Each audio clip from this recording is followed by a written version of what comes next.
And we are so happy now to be joined by Adrineh Mirzayan, who is the executive producer of The Last Inhabitant, and also Veganitarian is back with us. Welcome to you both. Thank you. Hello. Adrineh, you're based in Los Angeles, but you're joining us via Zoom from Yerevan, the capital of Armenia. Welcome. It is great to have you. You are there for the award ceremony that Jivan was just talking about a few minutes ago. Congratulations on your latest international awards. Yes, thank you. This was the actual Academy Awards of Armenia. So it's pretty much the Oscars of Armenia. So it was really nice. Well, congratulations. You are the granddaughter of genocide survivors. You share that same passion about creating films and documentaries that focus on Armenia's history, the genocide, and in more recent years, the ethnic fighting and the war in Artsakh. Is it hard for people outside of the Armenian community to understand the profound impact that the genocide and now the years of war have had on your country, on your people, and millions of Armenians like yourself? Yes, absolutely. I think throughout just the last few decades, people are more understanding of the Armenian genocide. So they're definitely more sympathetic of understanding the genocide, but those that have no idea, it's really hard to get them to sympathize to what happened. I like to add, though, not only am I a genocide survivor granddaughter, my grandfather actually fled Artsakh in the 1920s, and he eventually resettled in Iran. He was orphaned for 10 years, and he was reunited with his family. So I definitely have the ambition to tell the same story as Jivan is. And this is why I've joined him for 8 years now. So this truly touches you personally.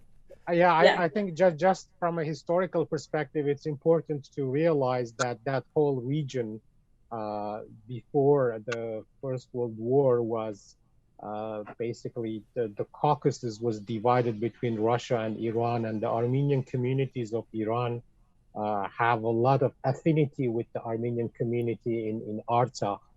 And in fact, even before that, for hundreds of years, there were a lot of, migrations and intermarriages and so on. So Adrineh is a descendant from that part of the Armenian world. Yeah. So she is directly connected by her roots to Artsakh as well. Both ends, both of my father's side on the Armenian genocide, and then obviously my maternal grandfather on the Artsakh side. So I've been hit both sides. And let me ask you again, I'm sorry, I stepped on you a little bit there, Adrineh. So for you, truly, personally, this affects you and your family. Absolutely. This is the story, I'd like to tell the same story as Jivan is, because I feel like my grandfather, who was orphaned for 10 years, he really didn't have a voice to talk about this conflict back in the 20s. And I grew up listening on both sides of the family of the conflicts of everything that happened. So I wear it very heavy on my sleeves, and I feel that, film is very powerful. It's a powerful means to tell stories, human stories. And this is why I decided to join on this journey of telling this particular story of Artsakh. Yes.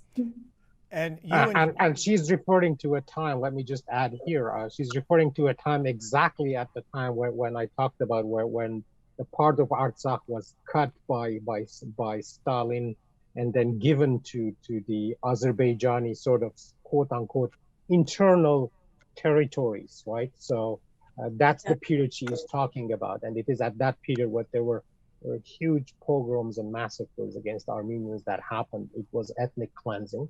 And in fact, that policy continues to this day, and that policy is publicly declared policy of the Republic of Azerbaijan. So, yeah. And I mean, my grandfather. Yes, sorry. No, go ahead, Adrineh. I was going to say, there were a lot of Armenians who resettled in Iran because they fled the area. So my grandfather was fortunate enough that he found his mom through a relative and eventually resettled in Iran. Very common story. And you and Javon have teamed up on three feature films now on the war. And I asked Javon about the risks and the challenges and the dangers of shooting films in a war zone and how it can be so difficult and at times so risky, so dangerous. And he talked about that now with the current war within the past couple of years. Do you constantly face obstacles and resistance and dangers out as you're trying to produce your films? I have to say, with the three films, they were done at a period of time that there was peace. There wasn't, a fear of an outbreak of a war. So we were fortunate enough to be able to actually do the production. We did not have any issues with our talent flying out to Artsakh or, flying out to Armenia and driving to Artsakh. Yes, there's always, the fear is in the back of your mind. I mean, we had the 2020 war. Did we think that the war was going to happen? Some people say yes. We found out about it a few days ago or a week ago. But there are means, if we were ever endangered, I think we would be able to get out in time before the war would strike. So just like I said before, the three films that we've had, we didn't have any particular issues. The government was very supportive because, they understand that we're basically the voice of the voiceless. We're using the film as an outlet to talk about, the conflict. So we had support, but on the other hand, we also saw a lot of pressure from the Azerbaijani government because they weren't happy with us making films about telling the story of the conflict or telling the story about Artsakh and the historic land.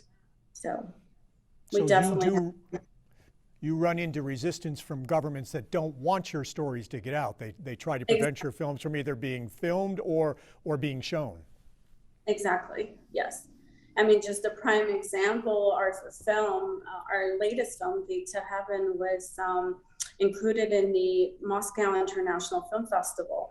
But there was a lot of pressure from the Azerbaijani government to make sure that the film was, rejected from the festival. And eventually when the war broke out, 6 hours into the war, Moscow International Film Festival president sent out a letter letting us know that they're canceling our screening.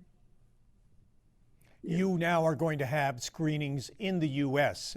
Later this month on the 29th at AMC theaters in major cities across the United States. How is that for you to have this exposure now, to have Gate to Heaven being seen by potentially hundreds of thousands, if not millions of people in the United States?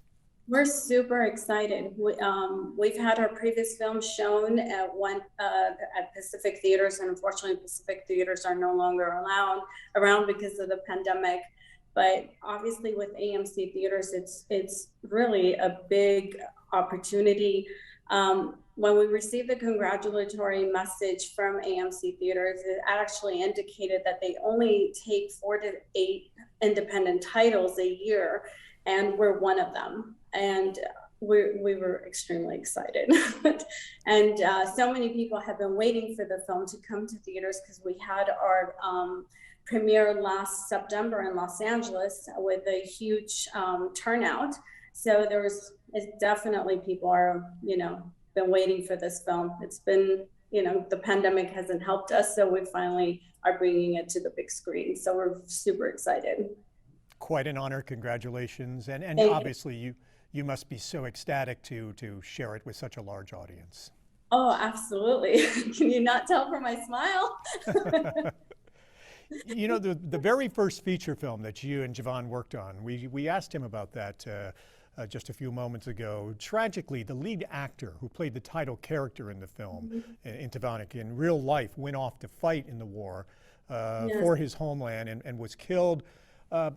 For his castmates, for the entire production team working on that film, that his death must have really hit home and been so hard for you folks.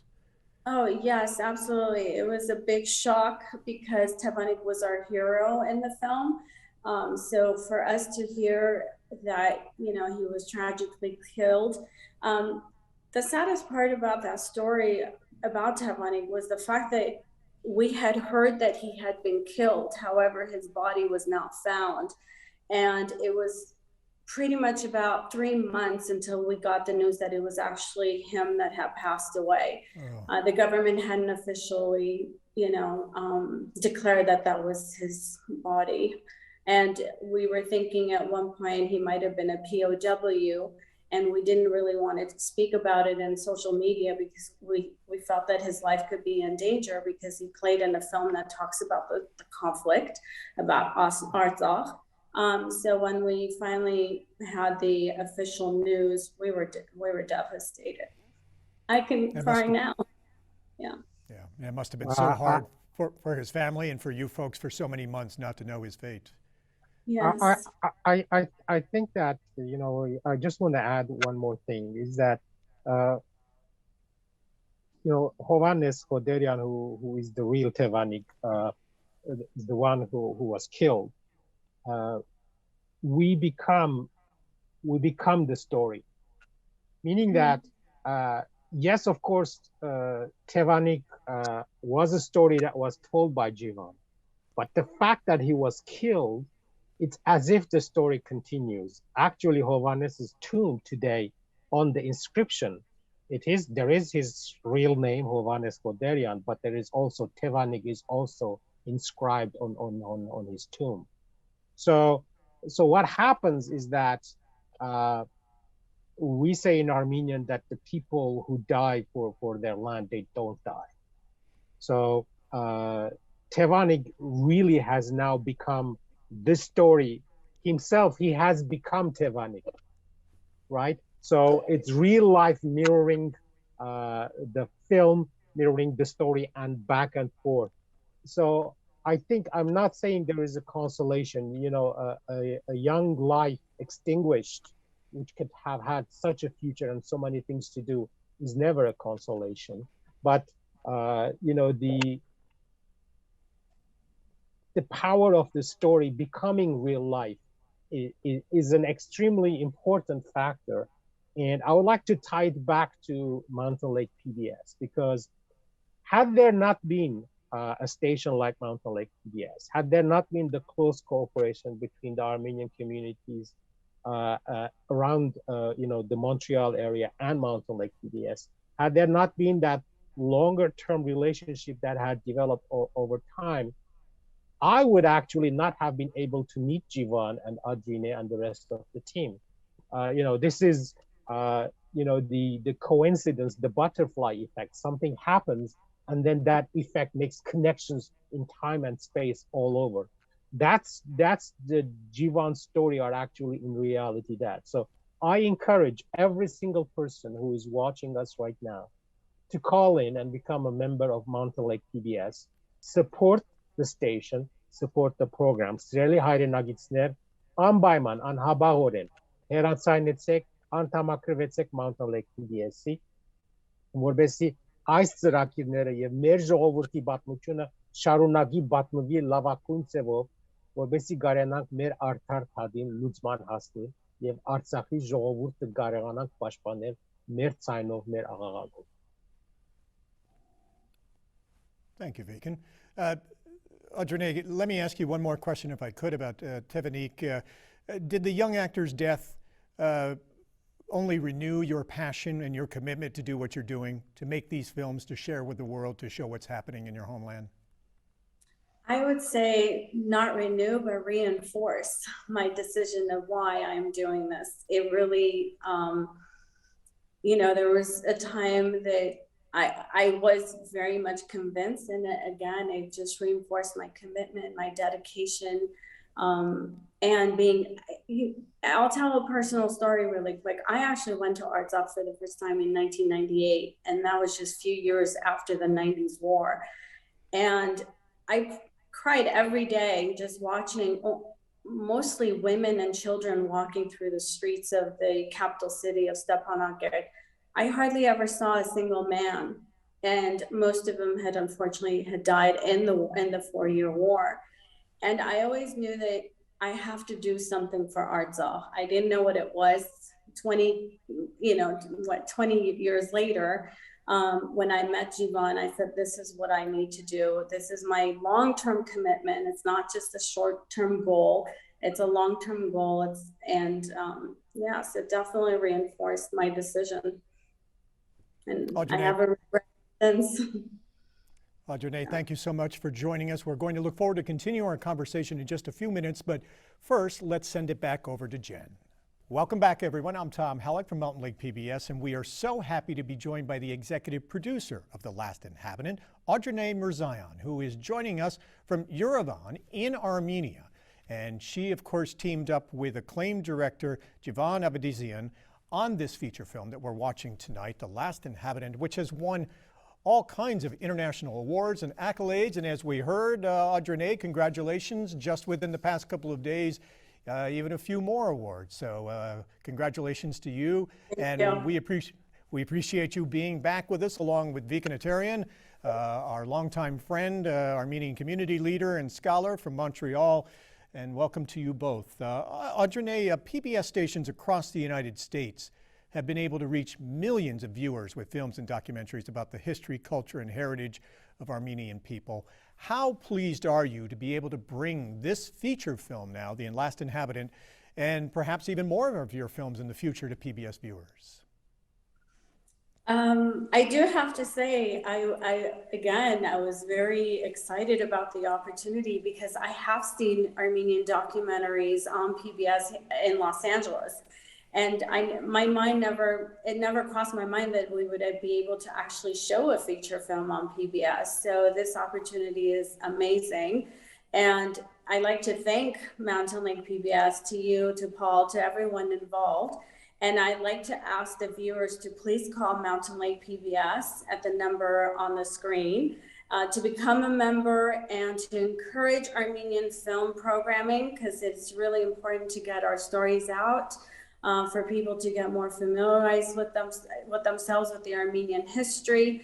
The Armenian Genocide being the first genocide of the century, people really need to understand what really took place, because if we don't, we just allow it to happen over and over again. And that's what's happening in our part of the world, unfortunately. So the more educated we become, the more understanding we become, it's for the sake of humanity, and to bring peace all around the world. War is not an answer to having a conflict between government administrations. Yeah. The Last Inhabitant is such a powerful film, such a wonderfully produced film.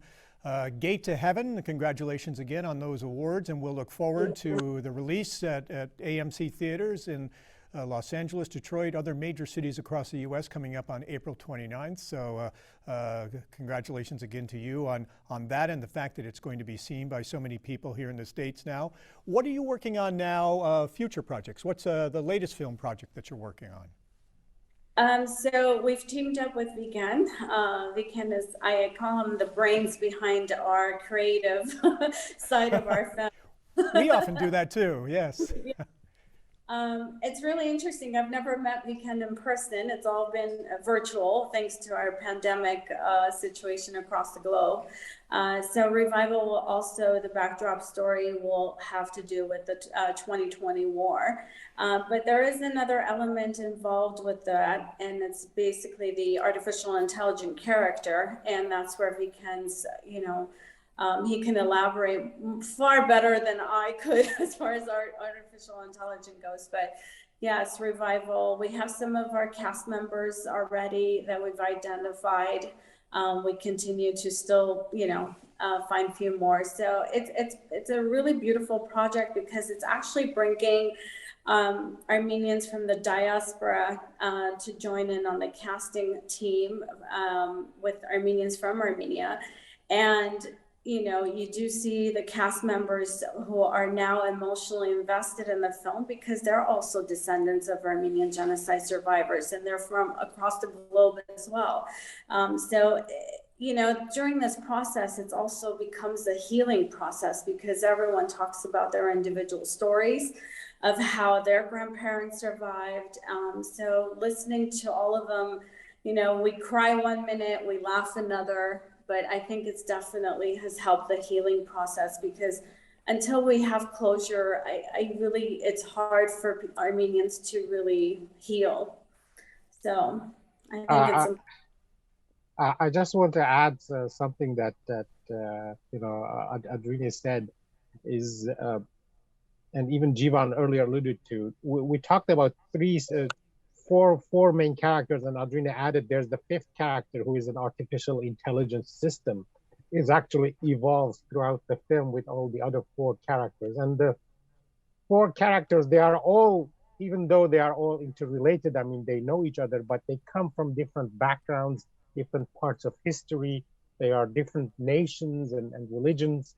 And each one of them is looking for meaning. And this quest for meaning eventually lands them, whether they like it or not, into this situation of war, which happened in 2020. And then within this, there is this intertwined story of an artificial intelligence system that is the brainchild of one of the characters.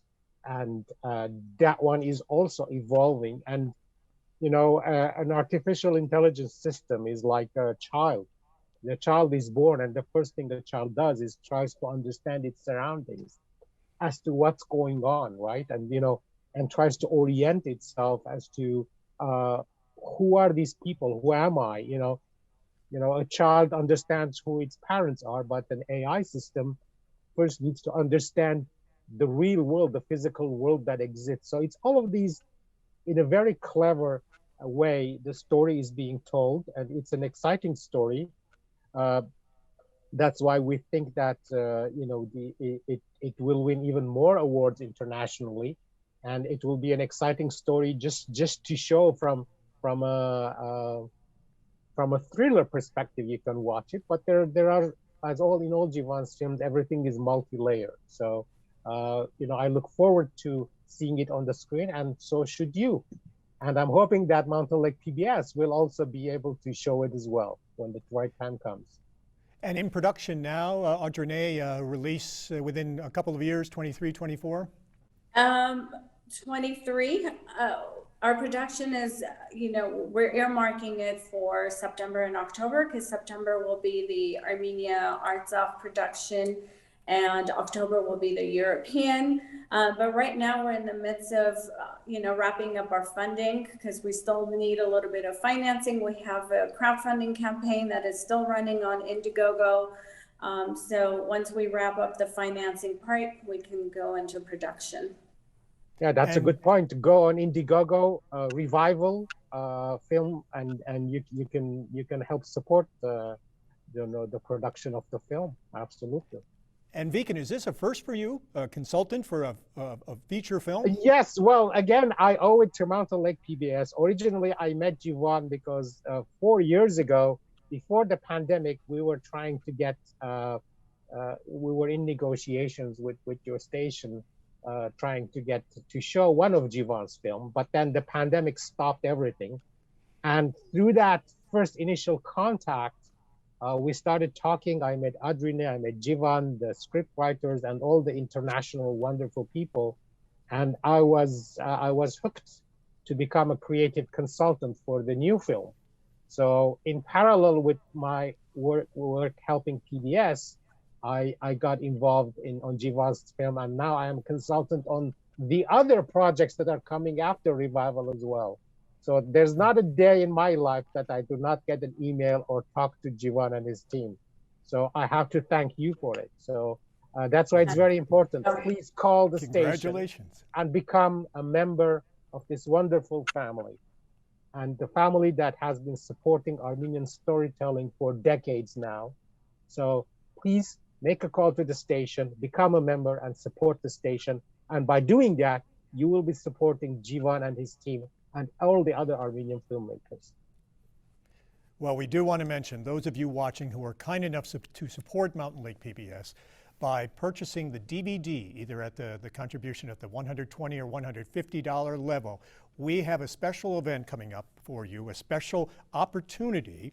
You will not only get your copy of the DVD of The Last Inhabitant, but we are going to have a special event, a live Zoom event coming up next week, in which you can meet the filmmakers. You can talk to Javon. You can talk to Adrineh.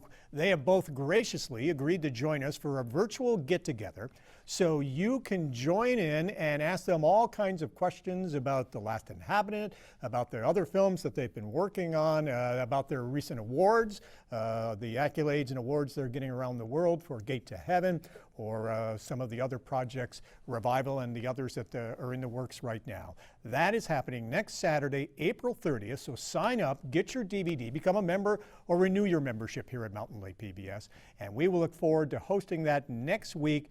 Adrineh and Beacon, we will see both of you then. We'll see Javon then, and thank you so much, everyone, for taking the time tonight to watch the special screening of The Last Inhabitant here on Mountain Lake PBS. Thank you, and good night.